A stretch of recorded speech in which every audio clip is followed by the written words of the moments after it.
हर आम और ख़ास को ये लाइन बोलनी पड़ेगी, अल्लाह बादशाहों का बादशाह है, अल्लाह बादशाहों का बादशाह है, अल्लाह अल्लाह बादशाहों का बादशाह है, अल्लाह बादशाहों का बादशाह है, अल्लाह बादशाहों का बादशाहों का बादशाह है, अल्लाह बादशाहों का बादशाह, अल्लाह बादशाहों का बादशाह, अल्लाह बेशक बादशाहों का बादशाह है, अल्लाह बादशाहों का बादशाह है, अल्लाह बादशाहों का बादशाह है, अल्लाह बादशाहों का बादशाह है।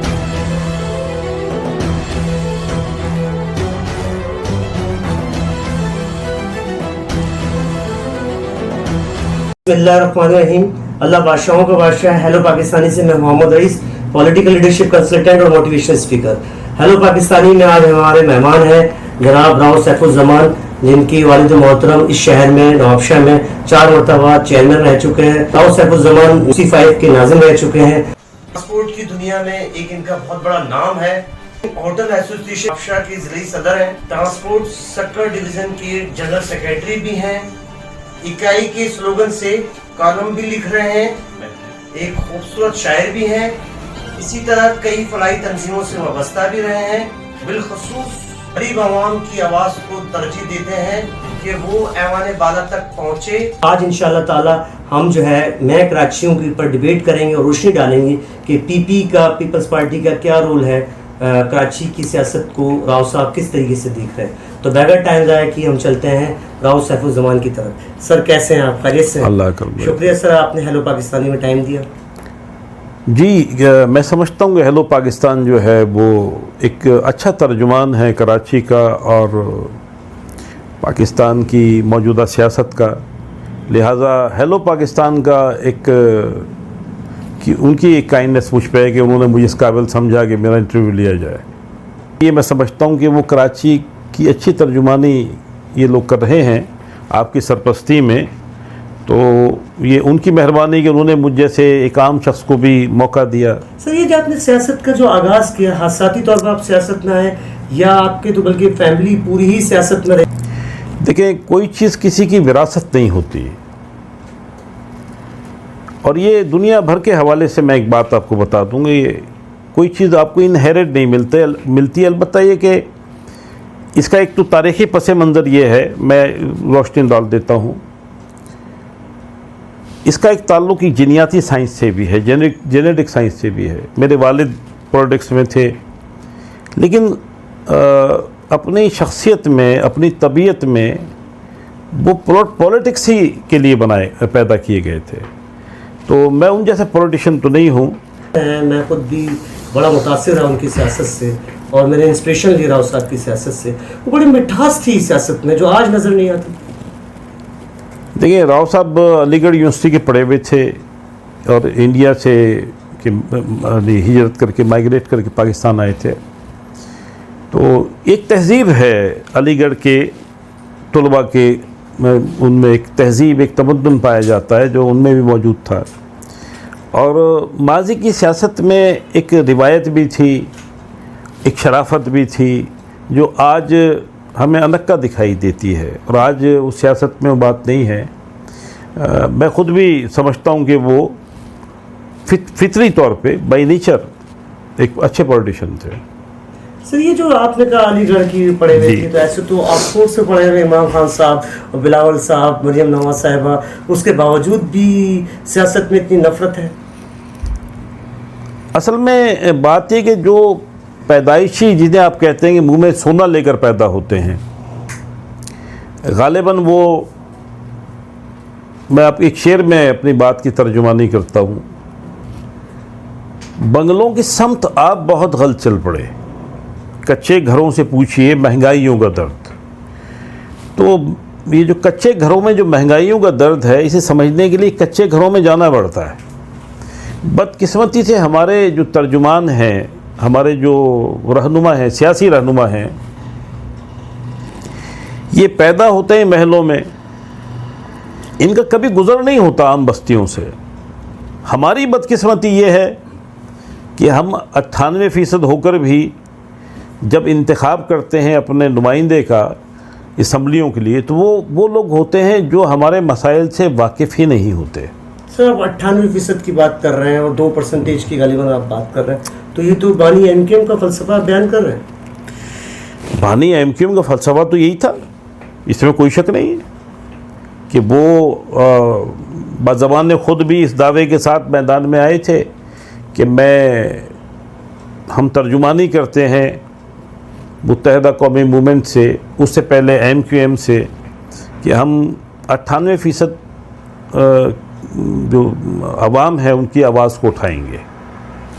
लेकिन हमारे यहाँ एक प्रॉब्लम यह है कि बाद में हम उन्हीं 2% उसका हिस्सा बन जाते हैं, यानी तबके का, जिसके ख़िलाफ़ हम मैदान अमल में उतरते हैं।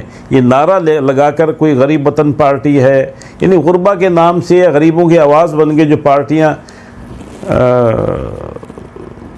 आती हैं सियासी मैदान में, बाद में बदकिस्मती से वो उसी 2% तबके का हिस्सा बन जाती हैं। इसे उर्फ़ आम में आप कह सकते हैं कि ये जब किसी को मौका मिलता है तो वो करप्शन का हिस्सा बन जाता है। जो PTI भी नौजवानों की आवाज़ लेकर उठी थी, एक इकाई की बात कर रही थी, यूथ की बात कर रही थी, नौजवानों की बात कर रही थी। सिलेक्शन में उन्होंने जब इलेक्शन का टाइम आया तो नौजवान कहीं भी नज़र नहीं आए, वही पुराने सियासतदान नज़र आए। रईस भाई देखें, नौजवानों की अगर PTI नौजवानों की पार्टी थी, यूथ की पार्टी थी, और वो इसे नौजवानों का जुनून करार देते थे इमरान खान साहब, मैं ये आपको यानी स्ट्रेट फॉरवर्डली बताऊं कि मैं भी यही समझता था कि PTI नौजवानों की आवाज़ है, और एक दफ़ा पाकिस्तान की जो पाकिस्तानी कौम जो है वो इस बात पर यकीन कर चुकी थी कि ये वाकई एक तब्दीली होगी, एक तब्दीली का पेश खैमा होगी, लेकिन वो तब्दीली का पेश खैमा साबित नहीं हो सकी।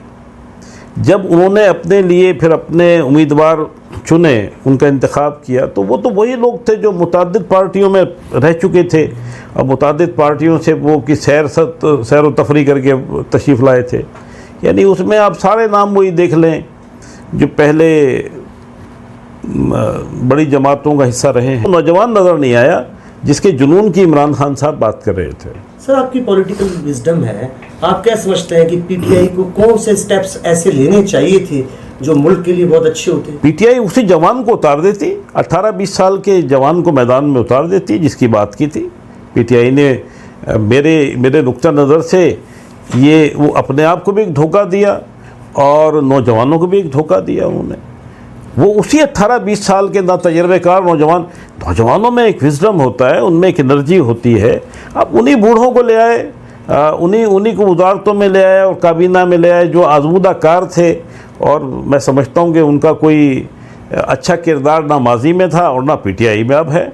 और फिर PTI के साथ क्या हुआ रईस भाई, अब ये देखें कि PTI के साथ बाइन ही वही हुआ जो होना चाहिए था ऐसे माहौल में, कि उन्हीं लोगों ने वो PTI का जो इमेज है वही ऐसे ही बना दिया जैसे इससे पहले और पार्टियों का था।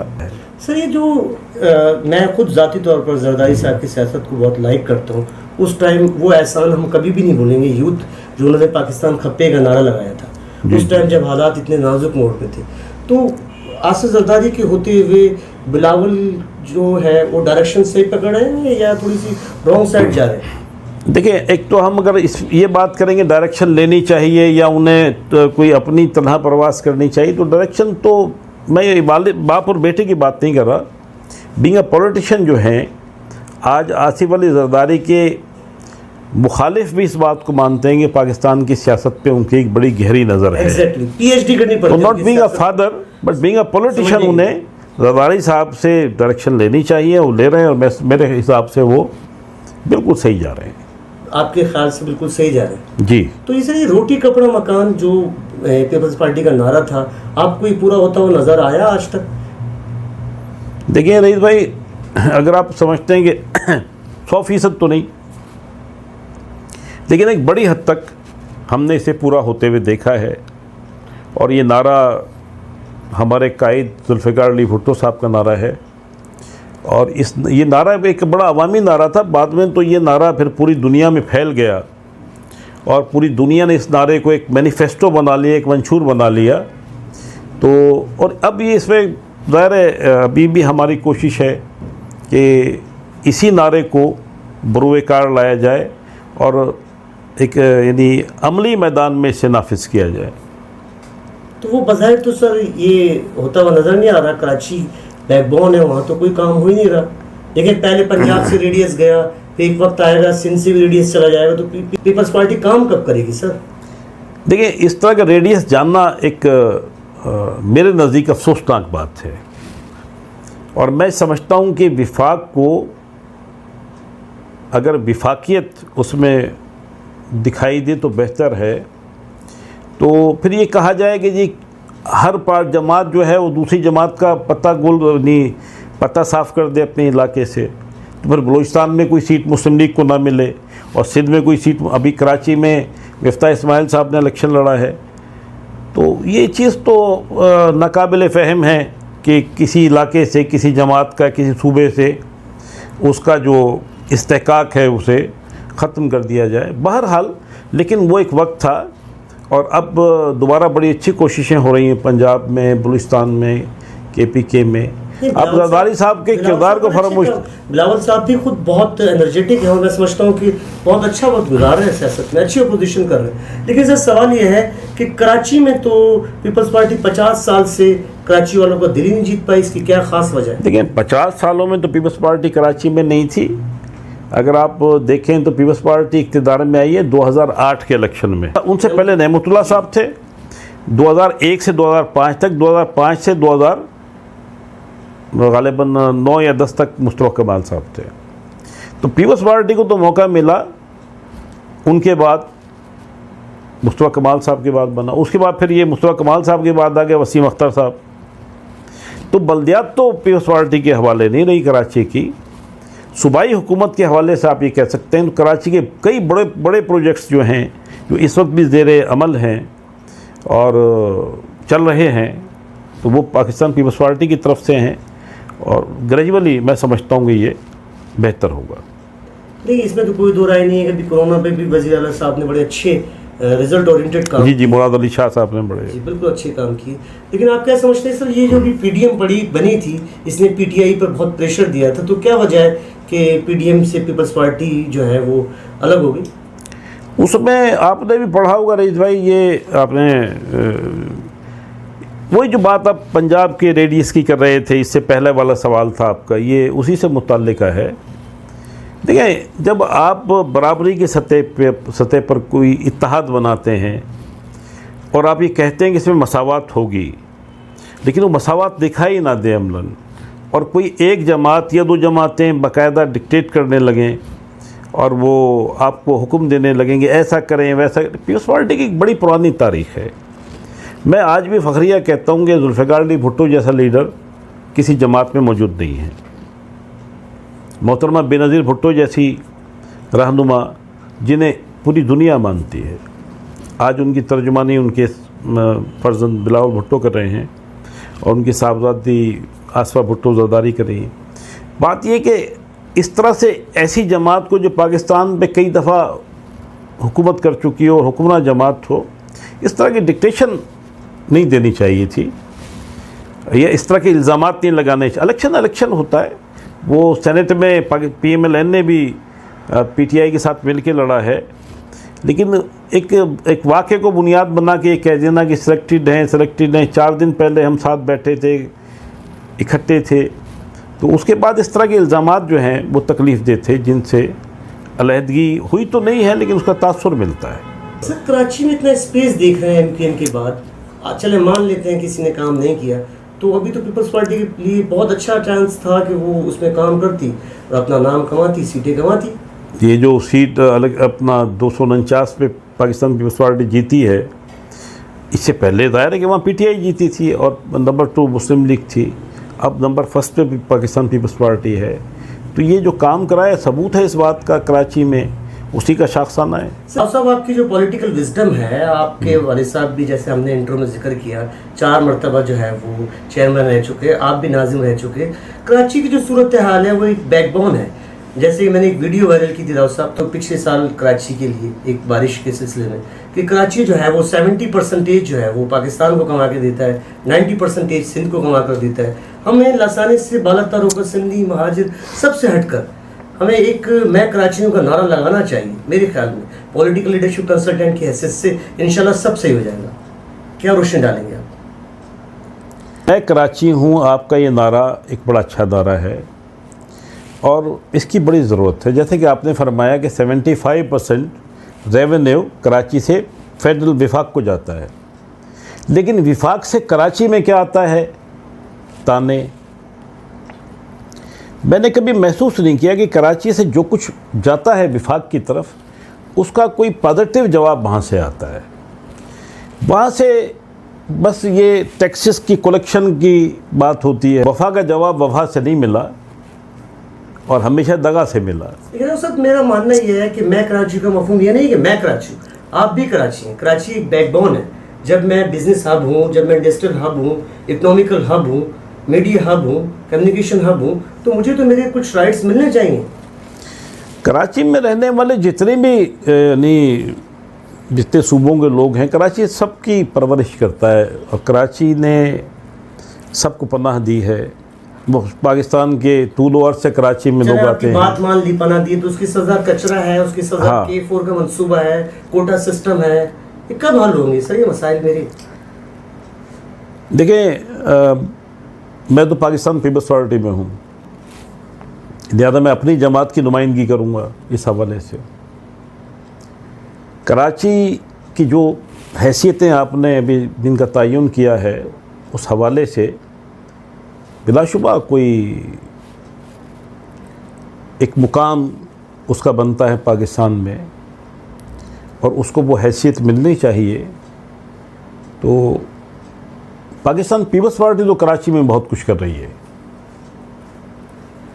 तो मैं समझता हूँ कि पीटीआई की तरफ से या PMLN अगर गवर्नमेंट में कभी आए तो पीप कराची को वो हैसियत देनी चाहिए जैसा कि हम दे रहे हैं। सर क्या दे रहे हैं मुझे ये समझ में नहीं आ रहा। आप मुझे कोई एक बात तो बताएं। आसिफ जरदारी खुद 9-0 चले गए थे कराची को अच्छा देखने की खातिर। आज ये क्यों नहीं सोचते कि कराची को अच्छा देखें या प्रोविंस भी कुछ करे और फेडरल भी कुछ करे? अब रह जाती है बात कि कराची को उसका हक मिलना चाहिए, तो बिल्कुल मिलना चाहिए। आपकी बात दुरुस्त है। मैं कराची हूँ का नारा भी बड़ा एक फितरी और खूबसूरत नारा है। ये आपकी बड़ी अच्छी कोशिश है कि आपने ये नारा लगाया। बदकिस्मती से ये शहर जो है उन हुकूक से महरूम रहा जो हुकूक ख़ुद इस शहर ने हर तबका फ़िक्र के आदमी को बड़ी फरावानी से दिए। अब ये मैं अपनी जमात की तरफ से भी कहता हूँ और बाकी तरफ से भी कि अतराफ़ से भी कि कराची को अगर हमने उसका हक़ नहीं दिया तो ये फिर फेडरेशन के लिए या विफाक के लिए कोई अच्छी अलामत नहीं होगी। थैंक यू वेरी मच कि आप इस बात को मान रहे हैं। लेकिन सर लाहौर में भी तो बहुत काम हुआ, कराची में तो वो काम नज़र ही नहीं आ रहा। देखिए रईस भाई, वॉलंटियरली मुझे या किसी को भी ये एतराफ़ करना चाहिए कि वहाँ PMLN के ज़माने में लाहौर में काम हुआ है और पंजाब भर में काम हुआ है, इसे मान लेना चाहिए। तो इसका मतलब ये है कि हम नून लीग का इंतज़ार करें कि नून लीग आए तो हम कराची में काम होगा। लेकिन नून लीग ने फिर बाकी प्रोविंसेस में काम नहीं करवाए ना। अभी देखें ना कि अगर हमारे यहाँ बदकिस्मती ये है कि जो विफाकी जमातें हैं उनका हल्का असर पूरे पाकिस्तान में नहीं है। मिसाल के तौर पे जो नून लीग की हुकूमत थी 13 से 18 तक रही, वो किन सूबों से मुंतखब हुई? मेजॉरिटी तो पंजाब से, अक्सरियत तो पंजाब से आई, फिर कुछ KP के, लेकिन सिंध में कुछ भी नहीं था और बलूचिस्तान में कुछ भी नहीं था। तो जो जहाँ से आते हैं वहीं की नुमाइंदगी करते हैं। अलबत्ता उन्हें नुमाइंदगी करनी चाहिए एक पाकिस्तान की, वो कहीं से भी आए, अपने हल्का असर को, अपने वोटर को वहाँ तक वसअत देनी चाहिए कि चारों सूबों से उनकी नुमाइंदगी हो। और ऐसा सिर्फ पाकिस्तान पीपल्स पार्टी के पास ये पोजीशन था कैसे? हाँ जी, लेकिन बदकिस्मती है ना कि नहीं है। मैं समझता हूँ कि उन्हें वो पोजीशन मिलनी चाहिए। मुस्लिम लीग को भी मिलनी चाहिए, PTI को भी मिलनी चाहिए, पीपल्स पार्टी को भी मिलनी चाहिए। सर ये वज़ीर-ए-आज़म आकर ऐलान कर जाते हैं कि 1100 अरब दे देंगे इस कराची को, तो आपके ख्याल में उसका कुछ अमली जामा पहनाते हैं? 11 रुपये भी नहीं दिया, आप यकीन करें। नासिर शाह हमारे वज़ीर इत्तलात हैं, वो अक्सर बेशतर इस बारे में सईद गनी साहब कहते रहते हैं, जो ऐलानात हुए थे मिले कभी भी नहीं। और जो उसमें बिलावल साहब ने कहा था कि इतना हिस्सा मैं भी दूंगा, तो वो दिया? बिल्कुल दिया। आप देखें कराची में तो कई बड़े मनसूबे इस वक्त ज़ेर अमल हैं और चल रहे हैं। जब ये पूरे होंगे तो इंशाल्लाह आप देखेंगे, यू विल सी कि बहुत अच्छा काम बिलावल है। भुट्टो का फ्यूचर आप क्या देख रहे हैं? बिलावल भुट्टो का फ्यूचर खुद उन्हीं के हाथ में है। ज़ाहिर है हमारे तो रहनुमा हैं, लेकिन ये कि वो खुद अपने आप को क्या साबित करते हैं। आप हमेशा एक इदारे लिखते हैं, इकाई, उसका बैकग्राउंड कुछ हमारे व्यूअर सपोर्टर्स को बताएं। बड़ा अच्छा सवाल है। इकाई कहते हैं एक यूनिट को, यानी आपकी शख्सियत का एक यूनिट है, एक इकाई है। आप एक अपने एक एंटिटी लेके पैदा हुए हैं, तो एक इकाई पे मैं बात करता हूँ अपने आर्टिकल्स में। मैं डेली एक्सप्रेस में के एडिटोरियल पेज पे लिखता हूँ और कई साल से मैं ये कॉलम लिख रहा हूँ। लेकिन ये शौकिया जो मैं लिखता हूँ उसकी वजह है कि ये मेरी आवाज़ है, मेरी सोचें हैं, और जिनका इजहार हर आदमी करना चाहता है मैं भी करता हूँ। तो इकाई का जो सेंट्रल पॉइंट या सेंट्रल आइडिया वो क्या है सर? इकाई मतलब कि आप चाहते हैं सब यूनाइटेड हो जाएं? कि डेमोक्रेसी का मतलब तो आप जानते हैं कि हर आदमी को अपनी राय के इजहार की आज़ादी होनी चाहिए, लेकिन ऐसा है नहीं। हर आदमी की राय पे कदगन है, एक पाबंदी है। सर कैसे नहीं? मैं अपने आर्टिकल में 72 चैनल चल रहे हैं और 72 के उसमें से 70 चैनल न्यूज़ के हैं, तो क्या आज़ादी? वो तकरीबन उस 50 चैनल तो वो हैं जो एक मखसूस हिदायत पे चलते हैं, और 2-4 चैनल होंगे जो या वो फिर कुछ ले दे। हमारे हर उसमें यानी शोबाए ज़िंदगी में करप्शन है। लिहाजा आप ये कहेंगे जहाँ जमहूरियत मुकम्मल तौर पे आज़ाद नहीं है, पाबंद है, इस तरीके से मीडिया भी पाबंद है। तो मैंने अपनी हद तक, अपनी ज़ात की हद तक ये कोशिश की है कि वो लिखूं जो किसी हद तक इंसानी आज़ादी पे महमूल हो और एक गरीब आदमी की आवाज़ को भी पहुंचाया जाए ऐवानों तक। मैं ये कोशिश करता हूँ। इसमें मैं किस कदर कामयाब हूँ या नाकाम हूँ, ये तो फिर वो जो मेरे यानी पढ़ने वाले हैं वो। नहीं सर, हमने भी पढ़ा है, बहुत अच्छा लिखते हैं और बहुत मुतासिर। कम से कम एक बात तो देखें, मैं कतईयत के साथ आपसे कह सकता हूँ कि मैं किसी मखसूस सोच को लेकर नहीं लिखता, मैं आज़ादी के साथ लिखता हूँ। और लिखते हुए इस बात का ख़ास ख्याल रखता हूँ कि पाकिस्तान की 98% आबादी के हुकूक का बुनियादी तौर पर जो असल पेड़ है, जिसकी जड़ ज़मीन में है, वो पाकिस्तान है, और बाकी शहर या सूबे उसके तने हैं और शाखें हैं, मुख्तलिफ अज़ला। आपके ख्याल में राव साहब ये पीटीआई अपना टाइम पूरा करेगी 2 साल जो रह गए? अब देखें, जैसे आज की इतलात बड़ी ख़तरनाक हैं कि जहांगीर तरीन साहब का जो ग्रुप है उन्होंने बाकायदा हलफ उठा लिया और अपना कायदे ऐवान मुंतखब कर लिया, उसका भी ऐलान कर दिया, पंजाब में भी और वफाक में भी। तो इनके साथ तकरीबन 32+ अरकान कौमी असम्बली और सूबाई असम्बली हैं। तो मैं समझता हूँ कि अब ये थोड़ा सा मुश्किल हो गया, यानी इमरान खान साहब के ये जो उनका तरीक़ाकार है, कौल और फ़ेल में तज़ाद हो, तो वो तज़ाद जिसे वो कहते थे कि ये तो सियासत का हिस्सा है, यानी यही भी हमने पहली दफ़ा देखा कि यूटर्न को भी सियासत का एक हिस्सा करार दिया गया। और एक तरफ वो बात करते हैं रियासत मदीना की, लेकिन रियासत मदीना तो दुनिया की खूबसूरत तरीन रियासत थी जहाँ अदल था और इंसाफ था। वो हमें दिखाई नहीं दिया इमरान खान साहब के इस दौर हुकूमत। मेरा ख्याल नहीं है कि वो अपना वक्त पूरा कर सके। सर ये इमरान खान साहब आप कह रहे हैं हल्का सा ये पीडीएम से लड़ लिए और उसमें कामयाब हो गए, तो ये छोटी सी बात है। पीडीएम से वो नहीं लड़ लिए, पीडीएम आपस में लड़ गई। इमरान खान साहब ने पीडीएम में कोई नुकसान नहीं पहुंचाया। इनडायरेक्ट तो आप ये कहना चाह रहे हैं नून लीग की वजह से ये सब कुछ हुआ? एक तरह से अगर देखा जाए तो मेरी बात की आप तौसीक करते हैं, यानी मैं जो सोच रहा हूँ आप उसका इजहार कर रहे हैं। सर ये एक लम्हा फिक्रिया नहीं है कि आवाम की वजह से आज तक कोई गवर्नमेंट भी नहीं गई? राव साहब आप समझते हैं कि बिलावल भुट्टो साहब को खुद पीपी को होमवर्क करना चाहिए 2023 के लिए, जैसे कि इमरान खान कह रहे थे कि मैंने होमवर्क किया लेकिन नहीं कर पाए, तो क्या ख्याल में आपकी जमात अभी होमवर्क कर रही है? मेरा ये ख्याल है कि बिलावल भुट्टो साहब को, पाकिस्तान पीपल्स पार्टी को अपनी जमात में, अपनी सफ़ों में बहुत सी बुनियादी तब्दीलियाँ करनी चाहिए, बहुत सारी तब्दीलियाँ करनी चाहिए और अमलन उस नारे तक जाना चाहिए, रोटी कपड़ा और मकान के नारे तक, और आवाम के सफ़ों में आना चाहिए। कई जगह यानी इस्लाह अहवाल की ज़रूरत है, इसमें कोई शक नहीं है, लेकिन मेरा ख़्याल है कि बिलावल भुट्टो साहब की आवाज़ में वो घनघरज है कि मैं उन्हें पाकिस्तान के सियासी उफ़क़ पे एक दरख्शां सितारे की तरह से रोशन होता हुआ देख रहा हूँ। तो साहब मैं समझता हूँ पॉलिटिकल लीडरशिप कंसल्टेंट की हैसियत से पोटेंशियल से रिजल्ट लेने की कोशिश हम कर चुके हैं। रिजल्ट हमेशा लाइन ऑफ एक्शन से आते हैं। किस पार्टी के लाइन ऑफ एक्शन अच्छे हैं, किसके नहीं हैं फ्यूचर में, वो आप क्या समझ रहे हैं? टीपी के लाइन ऑफ एक्शन ऐसे हैं कि पाकिस्तान के लिए रिजल्ट अच्छे ले सकें या आ सकें?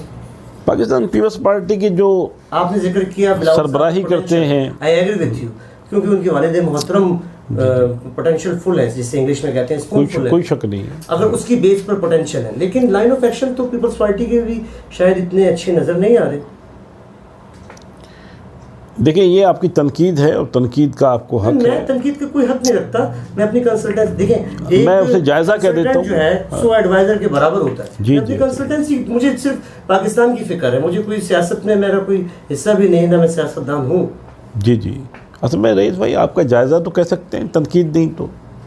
और आपका जायज़ा जो है वो आपकी बसीरत बसारत पे, आपकी सलाहियत पे मुनहसर है। लेकिन आप ये कह रहे हैं कि उस हवाले से तो मैं कह चुका हूँ, आपको बता चुका हूँ। देखिए सर, मैं फ़ायदा उठाना चाह रहा हूँ और हमारे व्यूवर्स के लिए आपकी एक विजडम है। एक तरफ मरीम नवाज़ है, एक तरफ बिलावल है। मैं खुद अपने मुंह से कह रहा हूँ कंसल्टेंट की हैसियत से बिलावल भुट्टो साहब में पोटेंशियल है, लेकिन लाइन ऑफ एक्शन तो शायद ये कि नून लीग के अच्छे हैं। नहीं, देखिए आज फिर वही बात है कि मरीम नवाज़ का जो मुकाबला अब बिलावल भुट्टो साहब से कर रहे हैं, तो मरीम नवाज़ की आवाज़ में उनके सूबे की आवाज़ ज़्यादा है और उनके सूबे के मसाइल का चर्चा ज़्यादा है। जबकि अगर आप मुकाबले में देखें तो बिलावल भुट्टो साहब पाकिस्तान की बात करते हैं और उनकी आवाज़ में पूरा पाकिस्तान नज़र आता है, जैसे कि मैं अपनी पार्टी के लिए आपको दावा करता हूँ। जबकि मरीम नवाज़ की आवाज़ में पाकिस्तान मुस्लिम लीग नून है, मगर वो महदूद है पंजाब तक। सर, इन पे इल्ज़ाम है हमेशा सिंध कार्ड खेलते हैं, तो क्या नून लीग पंजाब कार्ड नहीं खेलती आपके ख्याल? तो सिंध कार्ड खेला कब है वैसे? तो देखें ना, मोहतरमा की शहादत के बाद भी पाकिस्तान खप्पे का नारा तो सिंध कार्ड का नहीं था। हालांकि वो मौका था कि सिंध कार्ड खेला जा सकता था। इनकी वजीर ने तो खेला, अभी कहा कि हम पाकिस्तान खप्पे का नारा नहीं लगाएंगे मियां जावेद लतीफ़ साहब ने, और अब वो इस तरह की बातें करने लगे हैं। लेकिन रईस भाई बात ये कि बदकिस्मती ये है सरकार की सियासत, आसिफ ज़रदारी साहब की सियासत क्या है, लेकिन एक तो ये एहसान सब पर रहेगा ना कि उन्होंने पाकिस्तान खप्पे का नारा लगाया। जिस टाइम हालात ऐसे थे, अगर ट्रिगर ऑन करें तो क्या हालात थे उस टाइम? एक ये भी देखें, ये तो बिल्कुल एक काबिल फ़ख्र बात है, लेकिन एक दूसरी बात ये है कि ये सुरूख ज़रा मसावियाना होना चाहिए। जो भी मुक़्तदर हल्के हैं, कि जैसे कि अभी आपने कहा कि सिंध कार्ड हमें दिखाई नहीं दिया कभी, लेकिन उसकी आवाज़ हमने सुनी है। तो अब हम कहें पंजाब कार्ड कोई खेलता है, जिसका अभी आप भी महसूस कर रहे होंगे कि मौजूदा इस सियासी दौर में कि उधर भी एक कार्ड खेला जा रहा है और एक कार्ड वहाँ KPK में भी खेला जा रहा है।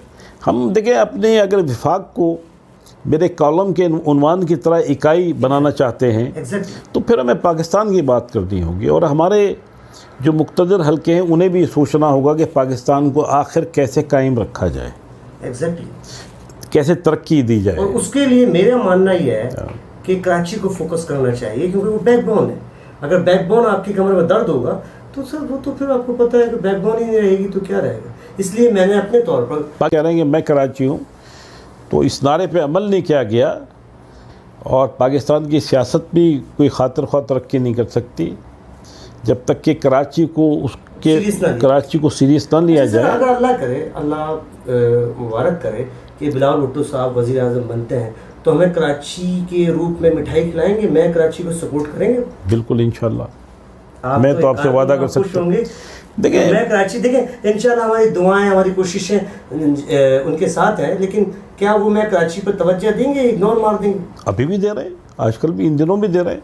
पूरी क़यादत कराची में मौजूद होती है और कराची के तरक्की के लिए, कराची के फलाह बहबूद के लिए इस वक्त भी काम हो रहा है। मुझे इंशाल्लाह मुस्तकबिल में भी उम्मीद है। सर हम अपने आखिरी पॉइंट पर आते हैं और आपकी पॉलिटिकल विजडम के साथ साथ आपका रिलीजियस माइंडसेट है, जिसकी तरफ मैंने इसका दूसरा थ्योरम पेश किया था। जिस तरह मेरी मर्जी को सपोर्ट मिली पाकिस्तान में, आपने देखा जी। अगर अल्लाह बादशाहों के बादशाह को सपोर्ट मिले, 4% लोग हैं जिनके हाथ में 96% फॉलोअर हैं, तो मेरा मानना ये 4% लोग ये नारा लगाते हैं जिस तरह मेरी मर्जी को सपोर्ट मिल सकती है, तो अल्लाह बादशाहों के बादशाह को सपोर्ट मिले तो ये जो वायरस आया हुआ है और फिर ये सियासी वायरस आया हुआ है, इंशाल्लाह सब सही हो जाएगा। रईस भाई, आपका जो ये स्लोगन है ये एक बड़ी खूबसूरत बात है, अल्लाह बादशाहों का बादशाह है। और सूरह 3 में की आखिरी आयत ये है कि अलैहिस्सलाहु बिअहकमुल हाकिमीन, तो क्या अल्लाह हाकिमों का हाकिम नहीं है? एक सवाल करता है। तो आपका नारा है, ये सूरह 3 की आखिरी आयत है, अलैहिस्सलाहु बिअहकमुल हाकिमीन। कुरान सवाल कर रहा है इस आयत में, तो क्या अल्लाह हाकिमों का हाकिम नहीं है? और फिर आपने कहा अल्लाह बादशाहों का बादशाह है। तो आप तो ये यानी अपने इस बात से, स्लोगन से जवाब दे रहे हैं उस, और आप पूरे कराची को और पूरे पाकिस्तान को आपने शामिल कर लिया कि सूरह 3 की उस आयत का जवाब आज राव रईस दे रहे हैं कि अल्लाह बादशाहों का बादशाह। उसने कहा अलैहिस्सलाहु बिअहकमुल हाकिमीन, तो हमने कहा कि अल्लाह बादशाहों का बादशाह है, आपने कहा। तो ये बड़ी खूबसूरत बात है।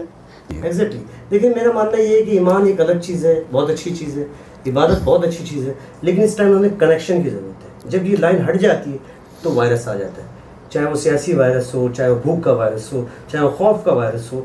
जब ये लाइन लग जाएगी, कनेक्ट हो जाए उससे, ठीक है, ईमान इबादत बहुत अच्छी चीज़ है, बहुत मुश्किल भी हो सकती है बाज़ लोगों के लिए, मुनाफिकीन के लिए, लेकिन ये नारा हक अगर लगाते हैं तो इंशाल्लाह मेरी नज़र में पाकिस्तान के हालात, और 2030 तक मैं देख रहा हूँ पाकिस्तान सुपर पावर बनेगा इंशाल्लाह। आप बिल्कुल, मैं आपसे इत्तेफाक करता हूँ। जी सर। और ये जो कनेक्शन वाली बात आपने दी, फार्मूला भी बहुत अच्छा है। तो मैंने आपके पहले भी इंटरव्यूज़ देखे हैं, आपके सवालात भी बड़े एक ख़ास सोच पर।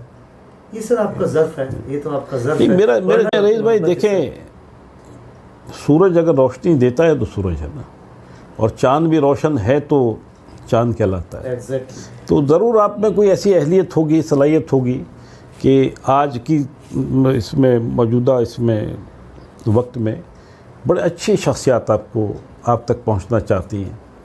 और मुझे ऐसा लगता है कि मुस्तकबिल में हम तो आपको भी एक ख़ास मुकाम पे देखते हैं इंशाल्लाह। अल्लाह बादशाहों को बादशाह। सर आपने हमें टाइम दिया हेलो पाकिस्तानी में, और इन्होंने कराची के जो मैं कराची पर डिबेट हुई बहुत अच्छी रोशनी डाली और पीपल्स पार्टी के व्यूज़ को, पॉइंट ऑफ व्यू को बयान किया। और हम उम्मीद करते हैं इंशाल्लाह बिलावल भुट्टो की सूरत में हमें एक यंग वज़ीर आज़म मिलेंगे, तो वो इंशाल्लाह मैं कराची को वो अपने जैसे राव साहब ने वादा किया सपोर्ट करेंगे इंशाल्लाह ताला। शुक्रिया राव साहब। रईस भाई, बहुत शुक्रिया, आपने मौका दिया। मैं हेलो पाकिस्तानी का ख़ास तौर पे ममनून हूँ।